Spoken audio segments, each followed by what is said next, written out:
Hello friends, welcome to SSC coaching centre. दोस्तों, आज का वीडियो बहुत ही खास होने वाला है। सभी प्रश्न महत्वपूर्ण रखे गए हैं, तो पूरा वीडियो देखिएगा। चलिए स्टार्ट करते हैं। पहला प्रश्न है, 15 पुरुष या 20 महिलाएं किसी काम को 26 दिन में पूरा कर सकते हैं। देखिए, 15 पुरुष यानी कि 15 मैन और 20 महिलाएं यानी कि 20 वुमेन। अगर 15 पुरुष करेंगे काम को तब भी 26 दिन में होगा, 20 महिला करेंगी तब भी 26 दिन में होगा। इसका मतलब इन दोनों की वैल्यू आपस में बराबर है। 15 मैन और 20 वुमेन की वैल्यू आपस में बराबर होगी। ठीक है, अब इसको देखिए, 5 से घटा लो। 5 त्रिका 15 तो 3 है, 5 चौके 20 तो 4 डब्लू। ठीक है, ये रहेगा। इधर मैन रहेगा, डब्लू को इधर लेके आऊंगा, एम के बटे में डब्लू, इधर 4 बचेगा। 3 को इधर ले जाऊंगा, 4 के बटे में 3, तो एम की वैल्यू हो गई 4, डब्लू की वैल्यू हो गई 3। ठीक है, आपसे पूछ रहा है कि 13 पुरुष और 12 महिलाएं दोगुने काम को कितने दिन में पूरा करेंगे। भाई देखिए, 15 पुरुष भी काम 26 दिन में कर रहे हैं और 20 महिलाएं भी काम 26 दिन में करें, तो दोनों में से कोई सी भी वैल्यू ले लो, चाहे तो 15 पुरुष वाली ले लो, चाहे 20 महिलाएं वाली ले लो, काम आंसर वही आएगा। मैं ले लेता हूं 15 पुरुष। ठीक है, मैं ले लेता हूं 15 पुरुष के 15 पुरुष काम को 26 दिन में कर रहे हैं। ठीक है, और जो पूछा गया है उसे नीचे रखेंगे। आपसे पूछ रहा है कि 13 पुरुष और 12 महिलाएं यानी कि 12 वुमेन दोगुने काम को कह रहा है। दोगुने काम की तो 2 से गुना कर देंगे। ठीक है, एम की वैल्यू कितनी है भैया? 4, तो एम की जगह क्या रखा जाएगा? 4, तो 15 का गुना 4 से हो जाएगा तो 60 हो जाएगा। ये गुने का 26 बटे में आ जाइए। एम की वैल्यू 4, एम की जगह 4 रखेंगे, 13 चौका 52 प्लस डब्लू की वैल्यू 3 है, 3 है तो 12 त्रिका 36 और गुने 2। ठीक है, अब देखिए इधर आ जाइए, 60 गुने 26 गुने 2 बटे में आ जाइए। 52 और 36 को जोड़ूंगा तो ये हो जाएगा आपका 88। ठीक है, ये आपका 88 हो जाएगा। भैया कटा लो, 4 से कटाऊंगा 4 दूने काट, 4 दूने काट, 4 से कटाऊंगा 15 बार में। ठीक है, अब इस 2 से कटा लूंगा, देखिए 22 को, ये कटेगा 11 बार में। इतना क्लियर हुआ। अब देखिए 15 का और 26 का कर दो गुना। ठीक है, 15 का 26 का आप गुना कर देंगे तो कितना आएगा? 15 15 पंजे 50, 15 छिक्के 90, 90 का 0। ठीक है, कैरी का 9, 15 दूने का 30, 30 में जोड़ दूंगा 9, कितना हो जाएगा? 39। डिवाइड कितने से करना भैया? 11 से करना है, कर दो भैया 11 से। 11 से कटाऊंगा, 11 त्रिका 33, 39 में से 33 से कट गया, 6 बचेगा, 6 में 0 लगा देंगे, कितना हो जाएगा भैया? 60। 11 पंजे 55, 5 बचेगा, नहीं जाएगा तो 5 ऊपर बटे में 11।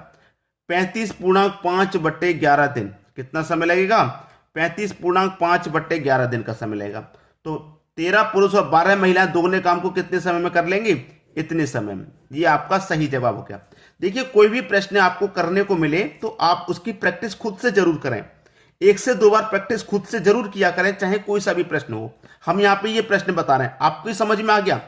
समझ में आ गया, अच्छी बात है। लेकिन जब तक आप उसे 1 से 2 बार खुद से अपने हाथों से रिवीजन नहीं कर लेंगे, आप भूल जाते हैं। बहुत सारे बच्चों की यही रहता है कि सर हम भूल जाते हैं, पहले तो समझ में आता है, भूल जाते हैं। भूल इसी वजह से जाते हैं कि आपने उस प्रश्न को अपने हाथों से नहीं किया। अपने हाथों से रिवीजन जरूर करें। ठीक है, अब देखते हैं अगला प्रश्न। अगला प्रश्न है, एक व्यापारी एक वस्तु के अंकित मूल्य पर 10% की छूट देने के बाद भी 20% का लाभ कमाता है। यदि वस्तु का अंकित मूल्य 800 रुपये है तो वस्तु का क्रय मूल्य ज्ञात करें। क्रय मूल्य ज्ञात करना, देखिए क्रय मूल्य यानी कि कॉस्ट प्राइस, एक होता है सेलिंग प्राइस और एक होता है मार्क प्राइस यानी कि अंकित मूल्य। ठीक है, हमें देखिए अंकित मूल्य दे रखा है 800 रुपया। अंकित मूल्य हमें कितना दे रखा भाई? 800 रुपये। इतना समझ में आ गया? अंकित मूल्य हमें 800 रुपये दे रखा है। ठीक है, और 20% का मैं लाभ कमा रहा हूं। 10% की छूट देने के बाद भी मैं क्या कर रहा हूं? 20% का लाभ कमा रहा हूं। ठीक है, तो कॉस्ट प्राइस भैया कैसे निकालेंगे? सीपी निकालेंगे। हमें लाभ कितने का हो रहा है? 120 का। ठीक है, प्रतिशत का मतलब बटे में 100। ठीक है, हमें लाभ हो रहा है 120 का। अब यहां पर समझ लीजिए, कोई भी वैल्यू मेरी कितने की है दोस्तों? 800 रुपये की है। कोई भी वैल्यू मेरी 800 रुपये की है। ठीक है, कोई दिक्कत किसी को? कोई वैल्यू है दोस्तों मेरी 800 रुपये की है। यहां पे 800 रुपये की मेरी वैल्यू हो गई। अब इस 800 रुपये में से, इस 800 रुपये में से क्या होगा? 80 रुपया माइनस हो जाएगा तो 720 बचेगा। अब यहां पर बहुत सारे बच्चे ये कहेंगे कि 80 मैंने क्यों माइनस कर दिया। देखिए, प्रश्न को समझिएगा। प्रश्न में हमें जो कहा गया है हमें उसी के अनुसार चलना रहेगा। प्रश्न में जो कहा गया हमें उसी के अनुसार चलना है। ठीक है, देखिए कैसे। हमारे पास एक व्यापारी एक वस्तु के अंकित मूल्य पर 10% की छूट दे रहा है। ठीक है, 10% की छूट। भाई देखिए, मेरे पास 800 रुपया मार्क प्राइस है और इस पर मैंने 10% की छूट दे दी। ठीक है, 800 रुपया मार्क प्राइस है और 10% की छूट दे दी, तो मैं 800 का 10% अगर निकालूं, परसेंट का मतलब बटे में 100, तो 2 जीरो से आपके 2 जीरो कट गए, 8 का गुना 10 से कर दूंगा, कितना हो जाएगा 80 तो हो जाएगा। तो 800 रुपए पर छूट कितने की दी गई, 80 रुपए की तो दी गई, मैंने ये 10% छूट दी है। अब ये कितने बेच रहा है, 720 में। सेलिंग प्राइस क्या हो गया, 720 हो गया। 800 की चीज को वो 720 में बेच रहा है 10% की छूट देने के बाद। ठीक है, 10% की छूट देने के बाद कितने बेच रहा है, वो 720 में बेच रहा है। ठीक है, अब मैं यहां पर कॉस्ट प्राइस निकालना है क्योंकि मुझसे कॉस्ट प्राइस पूछ रहा है, तो 120 बट्टे 100 बराबर कितना हो जाएगा, 720। ठीक है भाई, जीरो से ये जीरो कट जाएगा। ठीक है, जीरो से जीरो कट जाएगा। अब 12 से कटा लो, मैं इसको कटा लूंगा 72 को, तो 12 छिंग 72 और 1 जीरो 60, 10 का गुना 6 से कर दूं, ये हो जाएगा 600। तो कॉस्ट प्राइस कितना आ गया भैया, कॉस्ट प्राइस आ गया आपका 600। ठीक है, तो 720 में कॉस्ट प्राइस उसका 600 रुपया है, लागत मूल्य उसकी 600 है, लेकिन उस पर हमने कितनी अंकित कर दी, 200 रुपया बढ़ा के 800, और हमने ये भी कह दिया कि भाई हम 10% की छूट भी दे रहे हैं और छूट देने के बाद भी 720 रुपए में बेच रहे हैं। तो 600 की चीज को 720 में बेच रहे हैं, कितने का प्रॉफिट हो रहा है, अभी भैया हमें 120 रुपए का प्रॉफिट हो रहा है। क्रय मूल्य क्या है भाई, 600 रुपए, बी ऑप्शन। ठीक है, प्रश्न को अच्छे से समझिएगा, हमेशा कभी गलत नहीं होगा। अब देखेंगे अगला प्रश्न। अगला प्रश्न है, यदि 2 वर्ष के लिए साधारण ब्याज 10% की दर से 500 रुपए है तो उसी समय के लिए चक्रवृद्धि ब्याज ज्ञात करें। देखिए, साधारण ब्याज 1 वर्ष का 10% है, तो 2 वर्ष का कितना हो जाएगा, 20%, और ब्याज कितना हो गया आपका 500 रुपया 2 वर्ष में, यानी कि 20% की वैल्यू आपकी 500 रुपया है। तो 1% की वैल्यू कितनी हो जाएगी, 1% की वैल्यू कितनी हो जाएगी भाई, आपकी 20% की 500 है, तो 1% की कितनी हो जाएगी, 500 बट्टे 20, जीरो से जीरो गया, 2 से गया 50, 25 बार में, तो 1% की वैल्यू होगी 25, 1% की वैल्यू 25। आपसे पूछ रहा है उसी समय के लिए चक्रवृद्धि ब्याज ज्ञात करें, मतलब इसी समय के लिए मतलब क्या, 2 वर्ष के लिए चक्रवृद्धि ब्याज ज्ञात करें। तो कैसे ज्ञात करेंगे, 20 और 1 21, तो पूरी 21% की मैं क्या करूंगा, यहाँ वैल्यू निकाल लूं, कितनी हो जाएगी, जब 1% बराबर 25, तो 21% बराबर कितना, 21 गुने 25 कर दो आप। ठीक है, कर दो, 25 से कम 25 का 5, कैरी का 2, 25 दुने का 50, 50 में जोड़ दूंगा 2, तो ये हो जाएगा 52। तो क्या हो गया आपके प्रश्न का आंसर, 525। ये आपके प्रश्न का सही जवाब 525, यानी कि बी ऑप्शन बिल्कुल सही। अब देखेंगे अगला प्रश्न। अगला प्रश्न है, मान ज्ञात कीजिए साइन 15 डिग्री का। ठीक है, अच्छा प्रश्न है दोस्तों। देखिए, साइन 15 डिग्री का मान ज्ञात करने हैं, तो साइन का मान क्या होता है दोस्तों, देखिए 45 डिग्री माइनस 30 डिग्री बराबर कितनी की होगा, 45 में 45 में से 30 घटा दूंगा तभी तो 15 बचेगा, तो ये ए और ये क्या हो गया आपका बी। ठीक है, ये ए हो गया और ये बी हो गया। तो देखिए यहां पर निकालिए, साइन 45, ठीक है, cos 30 minus cos 45 into sine 30। ठीक है भाई, देखिए क्या हो गया, आपने साइन 45 माइनस 30 लिखा तो ये साइन 15 के बराबर होगा। ठीक है, अब ये साइन 45 इंटू कॉस 30, भाई साइन 45 इंटू कॉस 30 और कॉस 45 इंटू साइन 30। ठीक है, चेंज हो गया। अब साइन 45 की वैल्यू क्या होती है, 1/√2, क्लियर है, इंटू कॉस 30 की वैल्यू होती है √3/2 माइनस 1/√2 की वैल्यू होती है भाई कॉस 45 की वैल्यू कितनी होती है, ये कॉस 45 है, कॉस 45 की वैल्यू 1/√2 इंटू साइन 30 की वैल्यू कितनी होती है 1/2। अगर आपको ये वैल्यू नहीं पता है तो इसके लिए हमने दोस्तों वीडियोस बनाए हुए हैं ट्रिक से याद करने के लिए, आप देख लेना प्लेलिस्ट में जाके। ठीक है, त्रिग्नोमेट्री का जो हमारा प्लेलिस्ट बना हुआ है वहां ट्रिक से बताया गया, आसानी से सीख जाएंगे। ठीक है, अब इसी को सॉल्व कर लेंगे, आपके प्रश्न का आंसर आ जाएगा। ठीक है, दोनों का इनका गुना हो जाएगा ना भाई, देखिए दोनों का गुना कर लीजिए, आपके प्रश्न का आंसर भाई √3 का गुना मैं 1 से करूंगा तो ये √3 रहेगा, 2 का गुना √2 से करूंगा तो 2√2 हो जाएगा ये माइनस।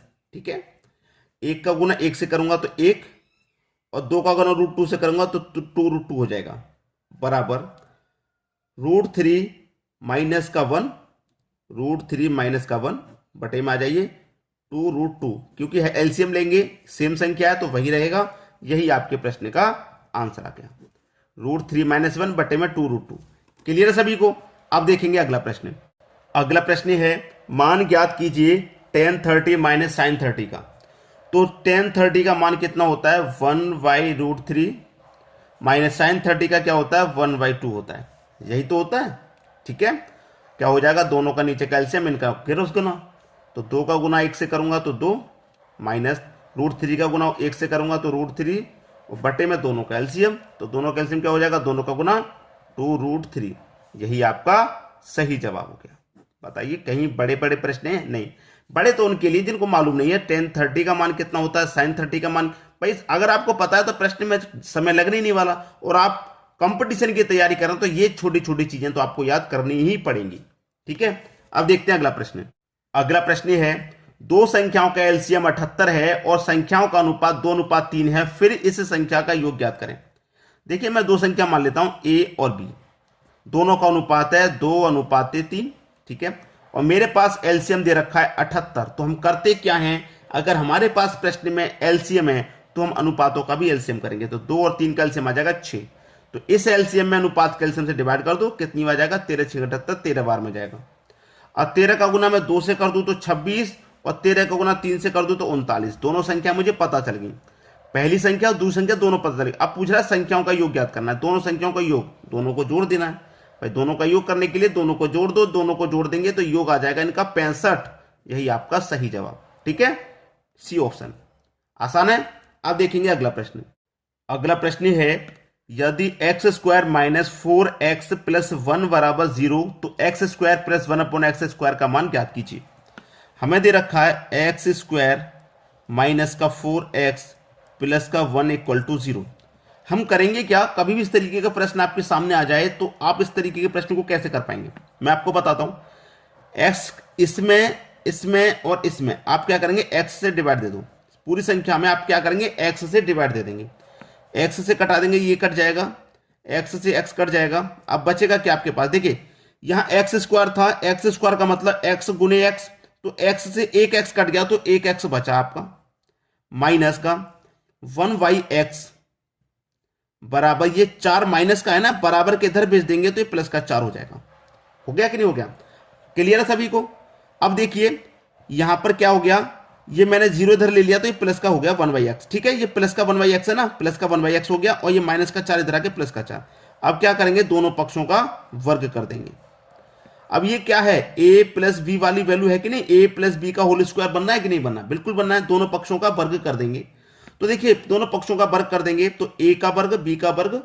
ठीक है, a + b का होल स्क्वायर क्या होता है, a², a आपका कितना x, तो x² प्लस b², b कितना है 1/x, तो 1 का स्क्वायर 1 और बटे में x का स्क्वायर। ठीक है, a² + b² + 2 इंटू a कितना x इंटू b कितना 1/x, यही तो है। और बराबर क्या है, इस पक्ष का भी स्क्वायर कर दो तो 4 का स्क्वायर 16 हो गया। ठीक है, अब देखिए x से ये x कट गया, अब आपका x² + 1/x², इधर लिख लेता हूं x² + 1/x²। ठीक है, ये रहेगा बराबर 16, ये प्लस का 2 बराबर के इधर भी दूंगा तो माइनस का 2 हो जाएगा। तो x² + 1/x² बराबर 16 में से 2 जाएगा तो 14। ये आपका आंसर आ गया। x² + 1/x² का मान तो पूछ रहा है, तो इसका मान यही तो हो जाएगा 14। ये आपके प्रश्न का बिल्कुल सही जवाब है। तो कभी भी इस तरीके का प्रश्न आपके सामने आ जाए तो घबराना नहीं है, सीखना है। सीखेंगे नहीं तो कर नहीं पाएंगे, छोड़ने में कोई फायदा नहीं होता।